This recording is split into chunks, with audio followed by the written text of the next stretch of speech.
Salam alaikum, bienvenue sur ma chaîne YouTube Fadiga 24. Information sur WhatsApp si langue wolof waaw déglu leen information bi c'est très intéressant abonnal bësal cloche bi. WhatsApp parce que bari nañu ñu interpellé ces derniers jours doon ñu laaj mise à jour jëm ci wàllu données personnelles ñeel boobu application muy WhatsApp nu mu demee ndax des milliards de personnes xëy nañ bés dugg ci application bi ñu affiché leen message bii ñu mën ci tënk ne WhatsApp dafa yeesalaat doxalinam jëm ci anam gi muy jëfandikoo information personnelle utilisateurs yi installé WhatsApp seeni téléphone wala sax seeni ordinateur maanaam li ñu ci mën a jàpp mooy ñenn ñu utiliser application WhatsApp jàpp leen bu baax li tax ñu ne ñenn dafa di lu am solo parce que mise à jour bi concerné wul dëkk yépp am na réew yu jël seeni matukaay tëgg ay loi ak ay règlement ba application yu ci mel ni WhatsApp Facebook ak yu ni mel duñu xëy bés rek imposer seeni askan lu leen neex loolu daan ci ñëw donc mise à jour bi benn partie utilisateurs yi rek la concerné te li sabab bi mooy la ko tàmbali le 8 février 2021 bii di ñëw WhatsApp day mën di partager information utilisateurs yi koy jëfandikoo ak Facebook bi nga xamante ni mooy maison mère bi parce que WhatsApp Facebook moo ko moom. léegi lan moo sabab loolu noonu maanaam lan la ñu jublu ci partager information wu ñiy jëfandikoo WhatsApp loolu lañ fas yéene leeral tey lu tax mise à jour bi concerné wul yeneen réew loolu également lu mat a def benn taxaw seetlu la ndax daf ñuy interpeller ñun africains yi ci lan moo war a nekk suñu taxawaay ci wàllum technologie nu muy développé wee ci àdduna bi ndax on a l'impression que ni terrain bi daf ñu fi bàyyi lu yàgg a yàgg te loolu du sàggante utilisateurs yi parce que yàgg nañ wax ni ñun technologie dafa ñëw rek présenté wu suñu kanam kenn initié wuñ ci préparé wuñu loolu moo waral xëy na dérive yi ñuy faral di gis chaque fois faute bi ay organisation yu ci mel ni CEDEAO la ak Union africaine ndax président yu bëree bëri fa nekk xamuñu enjeu yi nekk ci wàllum technologie donc duñu sax inquiété wu ci tëgg ay loi commune wala ay mesures yi tax ñu mën a protéger utilisateurs africains yi ci yenn application yu ci mel ni WhatsApp TikTok Snapchat Facebook ak yeneen ak yeneen. léegi lan moo tax WhatsApp bëgg exploiter données personnelles utilisateurs yi li ñu war a comprendre foofu mooy depuis ba Mark Zuckerberg di patron Facebook jëndee application bii di WhatsApp daanaka liñ ci dépensé ci xaalis moo ëpp fuuf liñ ci gagné. au contraire dañuy sax perte xaalis ak application bii di WhatsApp ndax benn ñu koy utiliser duñu fay abonnement ñaareel bi mooy duñu afficher ay publicité pour utilisateurs simples yi donc Facebook mooy perte xaalis ci application bii di WhatsApp ndax gannaaw bañ ko jëndee ci lu toll ci 13 milliards de dollars dañuy aussi investir xaalis bu bëree bëri ci développement wu application bi entretien serveur yi ak sécurité bi kon li ñuy dépensé ci application bii di WhatsApp moo ëpp fuuf liñ ci gagné même bu fekkee ni Mark Zuckerberg am na li mu bëggoon ci wàllum concurrence mooy daaneel application yu ci mel ni Viber bi nga xam ni moo fi tegoon tànk patronu Facebook ñëw inversé tendance bi ci diir bu gàtt jóge ci 450 millions d'utilisateurs en 2014 ba actuellement ñi ngi ci plus de 2 milliards de personnes yoo xamante nii ñi ngi jëfandikoo application bii di WhatsApp ndax dafa ñëw proposer li Viber doon proposer doolu ci leneen loo xamante nii amul woon ci application boobu noonu di Viber mooy statut yi nga xamante nii ñoo ngi koy inspiré ci Snapchat parce que Mark Zuckerberg dafa bëggoon également jënd Snapchat waa Snapchat daal di bañ mu ne leen ok d'accord mu daal di créer ay statut ci WhatsApp comme ni ko Snapchat di defee donc lii moo tax WhatsApp daal di am succès mais problème bi mooy wax nañ ko sànq WhatsApp malgré investissement yi ci def lépp rentable gul pour Facebook liñ ci def ci xaalis moo ëpp téeméeri junni yoon liñ ci gagné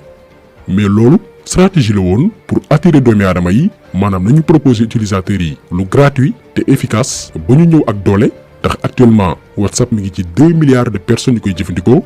léegi masse boobu nag li mu doomi aadama yooyu noonu la Mark Zuckerberg bëgg rentabiliser ci wàllum koom ci naka loolu la ñuy leeral.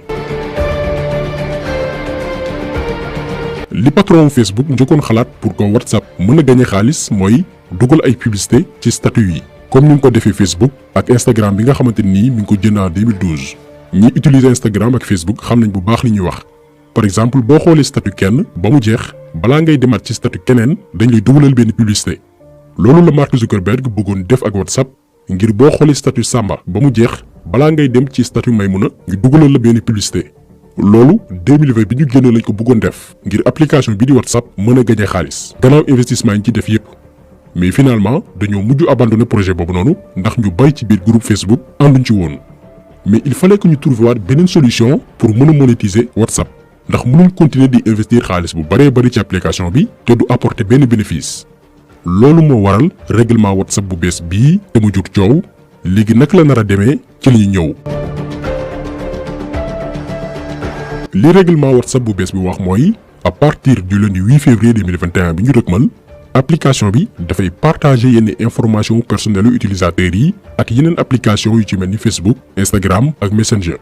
ngir entreprise yi nga xamante ni dañuy def publicité ciblée ci yooyu application mën di entrer en contact ci nu mu gën a yombee ak ñi nga xamante ni njortu nañ ni mën nañu nekk seeni potentiel client. léegi yéen ci seeni information yéen utilisateurs yi la WhatsApp di partager ak yeneen application yu ci mel ni Facebook, Instagram wala Messenger lii la sa numéro de téléphone, say information profil, say contact, sa adresse IP, réseau mobile bi nga xamante ni yaa ngi koy jëfandikoo. lenn daal la WhatsApp garantir ni duñ ko partager ak yeneen application Facebook yi gannaaw ba ñu demee lire seeni règlement bu bees bi mooy say discussion WhatsApp. loolu moom nee nañ diggante yow ak ñi ngay discuter kese la yem kenn amu ci accès. yeneen information yi ci des nag daañu ko partager ak yeneen application groupe Facebook. boo ko nanguwul à partir du lundi 8 février 2021 dootoo mën a utiliser ti application bi di WhatsApp. ci njëlbeenu vidéo bi wax nañ leen ni mise à jour bu bees bi nga xamante ni WhatsApp dugal na ko concerné wul dëkk yëpp parce que am na ci réew yoo xamante ni dañoo protéger seen utilisateur ba du ko jug rek mun a exploiter seen données personnelles comme ni mu la soobee.